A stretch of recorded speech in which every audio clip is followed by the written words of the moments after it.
عبداللہ بن مسلمہ نے بیان کیا، انہوں نے امام مالک سے، انہوں نے نافع سے، انہوں نے عبداللہ بن عمر رضی اللہ عنہ سے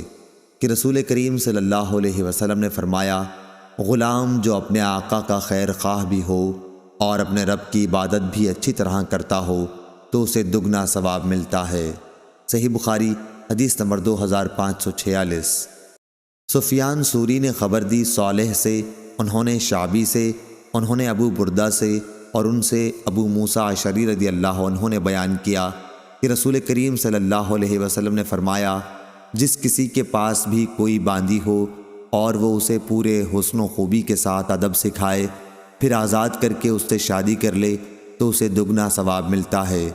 اور جو غلام اللہ تعالیٰ کے حقوق بھی ادا کرے اور اپنے آقاؤں کے بھی تو اسے بھی دگنا ثواب ملتا ہے۔ صحیح بخاری حدیث نمبر 2547۔ یونس نے خبر دی، انہوں نے زہری سے سنا، انہوں نے کہا کہ میں نے سعید بن مسیب سے سنا، انہوں نے کہا کہ حضرت ابو ہریرہ رضی اللہ عنہ نے بیان کیا کہ ان سے نبی کریم صلی اللہ علیہ وسلم نے فرمایا، غلام جو کسی کی ملکیت میں ہو اور نیکوکار ہو تو اسے 2 ثواب ملتے ہیں۔ اور حضرت ابو ہریرہ رضی اللہ عنہ نے کہا، اس ذات کی قسم جس کے ہاتھ میں میری جان ہے، اگر اللہ تعالیٰ کے راستے میں جہاد، حج اور والدہ کی خدمت کی روک نہ ہوتی تو میں پسند کرتا کہ غلام رہ کر مروں۔ صحیح بخاری حدیث نمبر 2548۔ ابو اسامہ نے بیان کیا، ان سے عامش نے، ان سے ابو صالح نے بیان کیا اور ان سے ابو ہریرہ رضی اللہ عنہ نے کہ نبی کریم صلی اللہ علیہ وسلم نے فرمایا، کتنا اچھا ہے کسی کا وہ غلام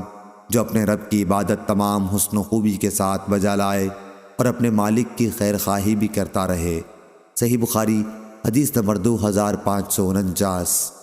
یحییٰ قطان نے بیان کیا، ان سے عبید اللہ نے، ان سے نافع نے کہا اور ان سے عبداللہ بن عمر رضی اللہ عنہ نے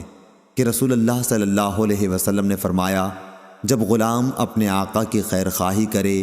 اور اپنے رب کی عبادت تمام حسن و خوبی کے ساتھ بجا لائے تو اسے دگنا ثواب ملتا ہے۔